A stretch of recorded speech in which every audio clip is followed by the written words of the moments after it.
and welcome back for the last segment of the podcast here on episode 31. Eric, you want to talk about sports that are both physically and mentally demanding. Please take it away.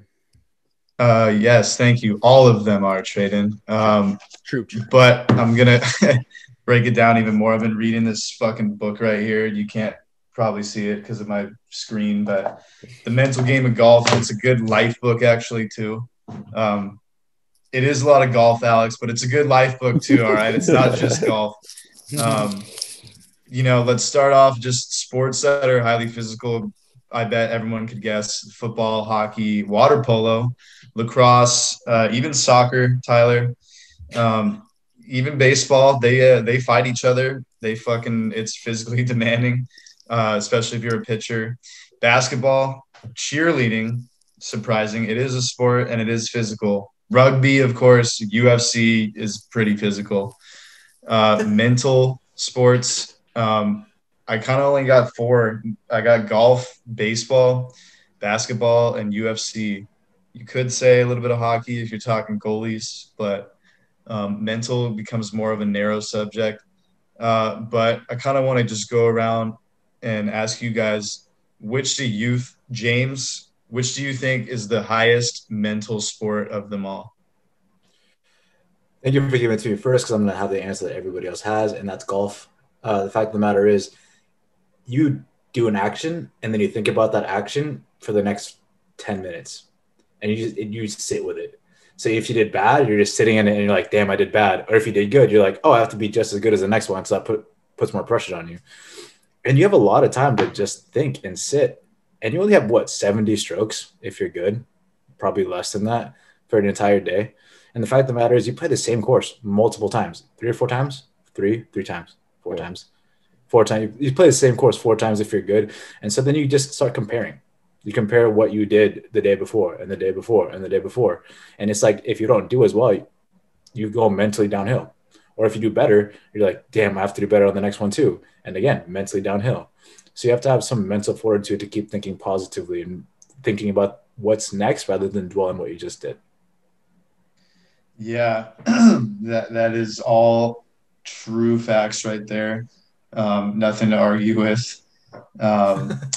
Traden, tell me what you think the most mental sport would be. Yeah, I mean, I have to go with James's pick, and there's something that my uncle not too long ago said to me about the game of golf, and that if you want to know the true personality or the true nature of a person or of a man, he said man, but you can say woman too, bring him onto a golf course and play around a golf with them, because of the way that the game pits you against yourself. I mean, you're not playing against anyone else but yourself. At the end of the day, yeah, you're playing for the lowest score, but you easily can beat yourself in any round of golf. And I've been there many, many, many times, where you end in this downhill spiral, and then you start to act out, and then emotions start to get involved. And the thing is, unlike other sports where you can take a shift, take a breather, and say, okay, I have a chance here,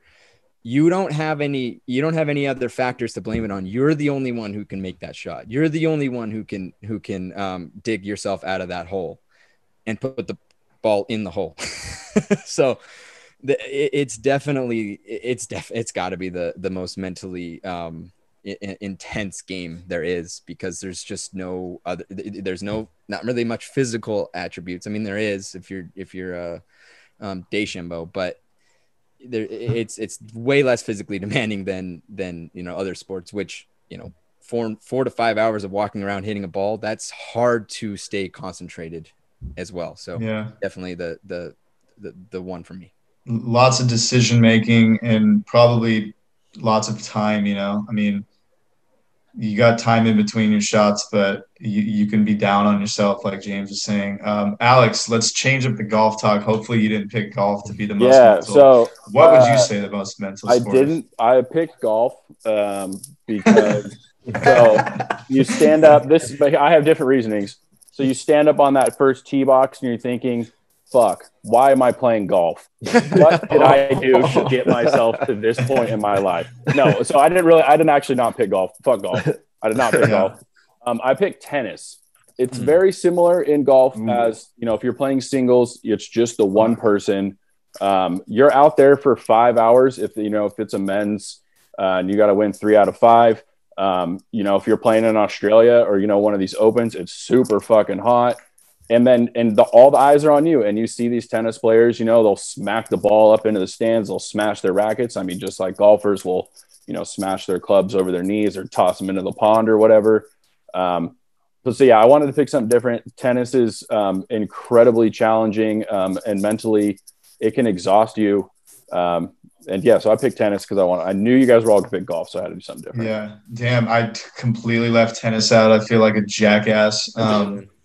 Yeah, tennis is hard as fuck, and you're right. Like, I don't even understand the scores, but I just know like the matches last like hours long, and it's just like you versus this one other dude or woman, right, Traden? But that's another really tough mental sport. Didn't even think about it. Physical as well. Fucking hard ass sport. Tyler, last but not least, I'm guessing you picked golf, or did you pick baseball? I actually didn't pick golf because I knew everyone else was going to pick golf. So I wanted to go something a little different. And a lot of people, and golf, no doubt, is an extremely mental sport. Mental because there's a lot of time in between things. As you guys all mentioned, made great points. But for me, when I think of like what's really difficult mentally, it's not about the amount, like having a lot of time to think about things. It's having a very short amount of time to make the decisions. I think mentally that's more difficult in my opinion. And so I kind of went more of a position than a sport. So I picked quarterback for football. I think it's probably one of the sports you have to prepare the most for as a player. And then in the moment, making those decisions, knowing where to throw the ball, knowing how to call play, how to call an audible, to make a throw, depending on who's open under pressure, is an extremely difficult mental sport position to play. So I have a ton of respect for quarterbacks and people that can play that position.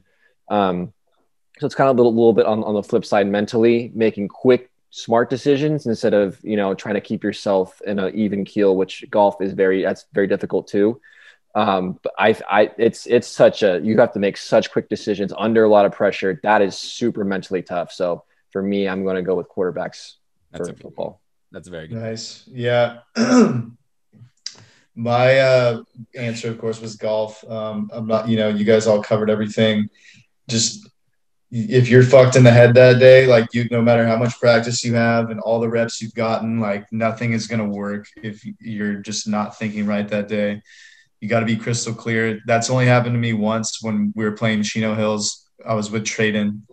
Traden was playing the same way. I don't know. We were both like in a zen. We weren't saying a word to each other. But yeah, positions most mental. Any golfer, any tennis player, fucking a football quarterback. I think a football kicker is probably the most mental good one too. Football position. I mean, fuck, so is quarterback, but kicker is like, it's like that everyone says you got one job.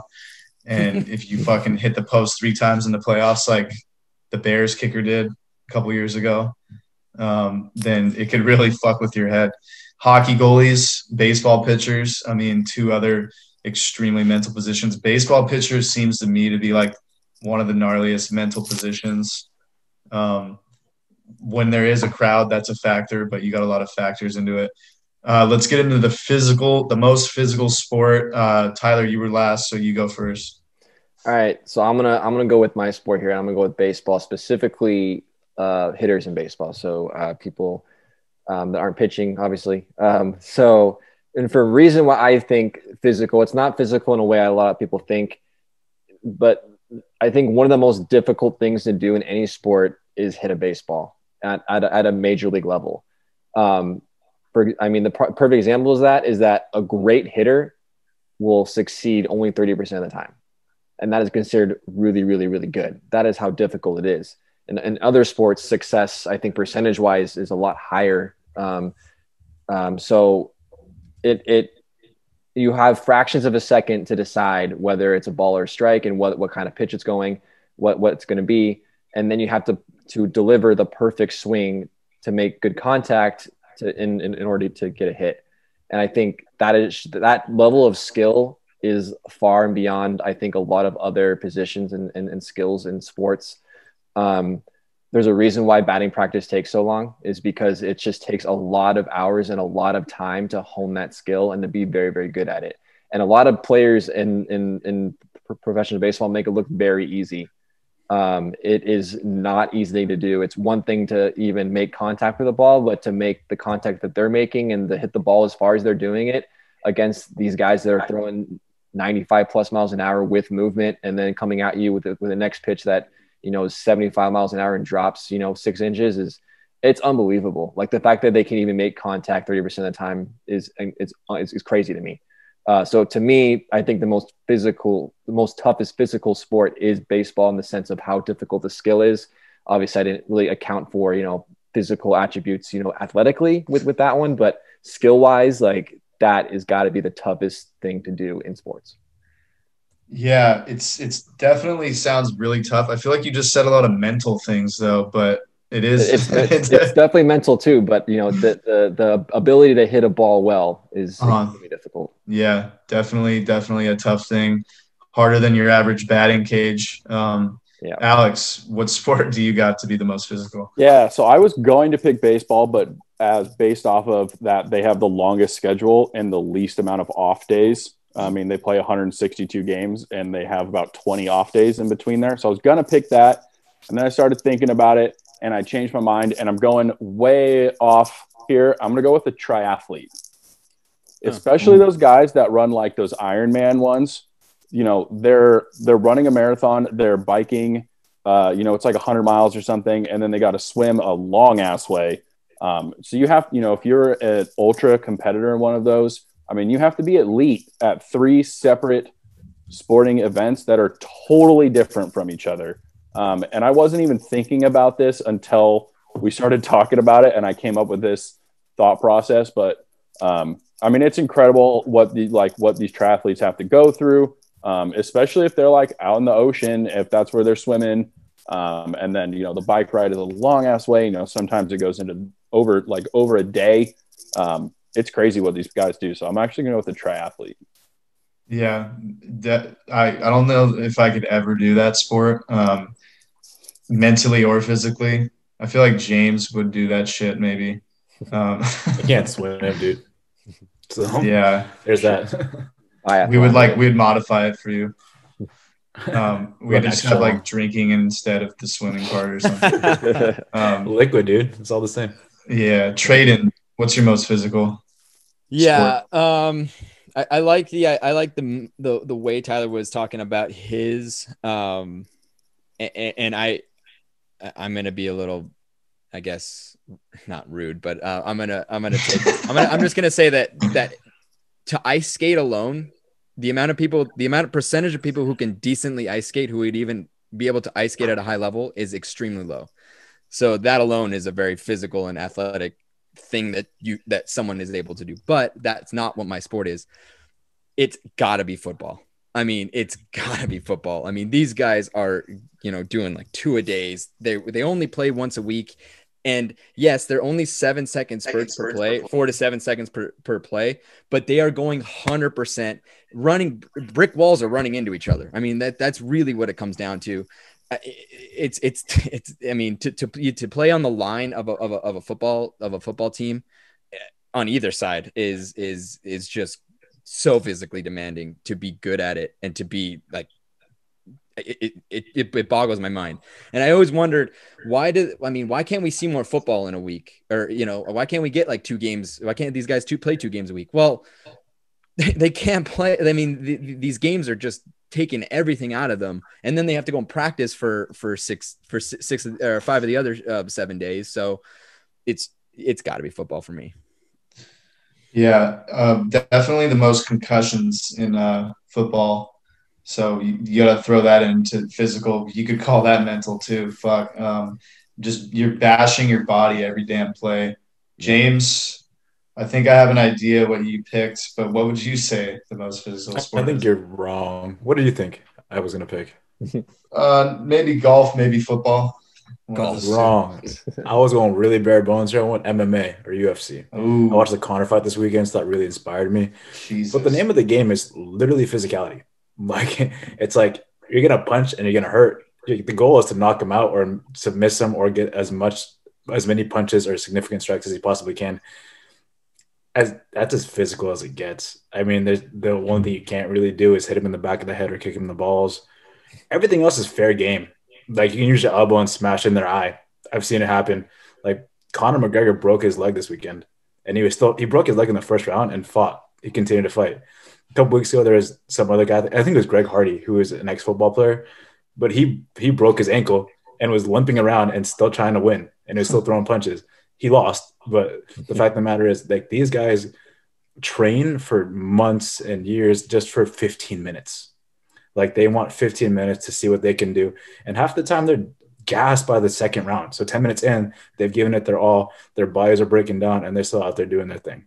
So I think that pretty much takes the cake with most physical. Yeah, probably any sport where you're allowed to kick somebody in the head is probably the most physical. I like how McGregor too in the end, they're like, are we going to see you back this year? He's like, me calf went out on me. It's like the first thing he said. Dude, his leg was still broken. Damn, I didn't know he broke his leg. Tyler, you got something to add?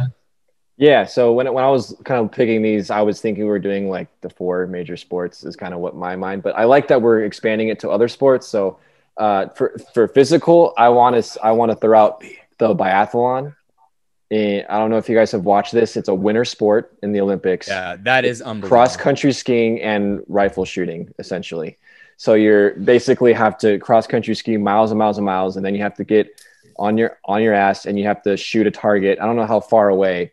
But basically, you shoot a target. You have to hit a certain amount of targets, and if you don't, you get time deducted or whatever the penalty is. It's a pretty insane sport that physically is absolutely draining. Any kind of endurance sport, like Alex, you mentioned the triathletes. I agree. I mean, I think endurance is one of the most impressive. Like high level of endurance is so impressive for me. So. The craziest part about that, Tyler, is the fact that at the station where you're supposed to shoot, you had just raced, and your heart rate's up. Yeah, your heart rate's like max, and their heart rate enough so that they can keep the rifle steady. It's unbelievable. Yeah. If you haven't watched the biathlon at the Winter Olympics, next time it comes around, like, check that out. It's pretty insane. It is, definitely. I thought for sure you're gonna say curling. Oh yeah, and curling too. I love curling. Just shout out to Mrs. King. It's probably the most precise, super precise. Yeah. I got hockey as the most physical. It's like football on skates. You get winded in like 45 seconds, what we would call a shift. You're getting bashed around into the boards. It's like football on skates. It's like arena football on skates. You got those boards in there. And then fact check. We've got a lot of fact checks this episode, but the most impactful concussions happen in hockey. The highest number of concussions happened in football. The most impactful is hockey. Like, you see Marc-Andre Fleury, I think he was out like 2 months with a concussion. A lot of the concussions you see Sidney Crosby, like, they're really long-term injuries. They get pretty serious. We're going to end it off around the horn. I'm going to start this time. The best mental athlete, you probably figured I'd say this guy, Tiger Woods. Alex, who's your best mental athlete? Best mental athlete? Oh, wow. You're going to have to go Tom Brady. Yeah, Tom Brady. Yeah. Wouldn't argue. Tyler. Yeah, I was gonna say Tom Brady too. I quarterbacks as my mental one. I think Tom Brady is that he's just so calm, cool, collected, and makes it look so easy. Also gonna go shout out to our boy Kobe Bryant. I think that dude's mental toughness in his career was absolutely insane. So I'll go with it. Yeah. Too. James. Bryson DeChambeau. Oh God, that dude has so much pressure on him. Yeah, that guy's a fucking mental nuthead. Exactly. But the fact of the matter, he still goes out there and competes. He can quit. He can easily be like, yo, this is way too much for me because everybody's putting this much pressure on me. But he goes out there and competes, and he actually won a golf thing. So yeah, there's that. That's true. I don't know what yeah, that's our boy. We always get back to him. Traden, who you got? To be fair, I think he brings it on himself, a lot of the pressure. But I'm gonna say Muhammad Ali. Just gonna leave it at that. Nice. Okay. We're gonna go best physical athlete and start with Traden this time. Oh gosh. I. d- That's a tough one. You want me to come back to I you? got one. Yeah, got I was one. not ready for that. James, the best physical Aaron athlete. Donald, dude. Aaron Oof. Donald. The guy's a Holy monster. fuck. As a defensive lineman, to be as shredded as he is and to be as impactful as he is at his weight and as fast as he runs, he is the most dominant defensive player this century. I'm going to say he's been the most dominant defensive player this century. Scary guy. Tyler. I think it's just pure athleticism. I think Yasiel Puig, when he was had his few good years. I mean, just an incredible athlete. This the size and the power and the speed of that guy was so fun to watch. He was electric. Yeah, that guy was crazy. The chance. Alex, who you got? LeBron James. Yeah. Year 18. He's 36 years old. He is still playing at MVP level.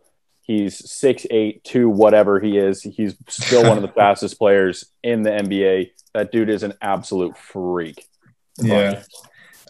He was actually like the first person that came to my mind, but I'm like, I can't say him.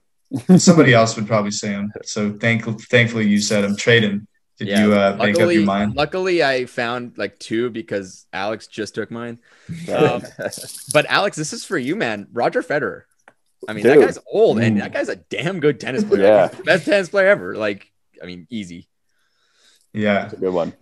Mine is Mike Tyson. I don't know if he could really take a punch that well, but he could definitely deliver a punch very well. He did that a lot in his career, and I would think that would be pretty physical. Wouldn't want to take that. But that's all I got. I mean, maybe some facts that people already knew, but maybe some facts you didn't know. So you always got to learn, especially when you listen to TLDR Podcast, right, Traden? Yes, sir. Hey, thank you, Alex. Thank you, Eric. That was a fantastic. That was a fantastic one. I think we got some good discussion there.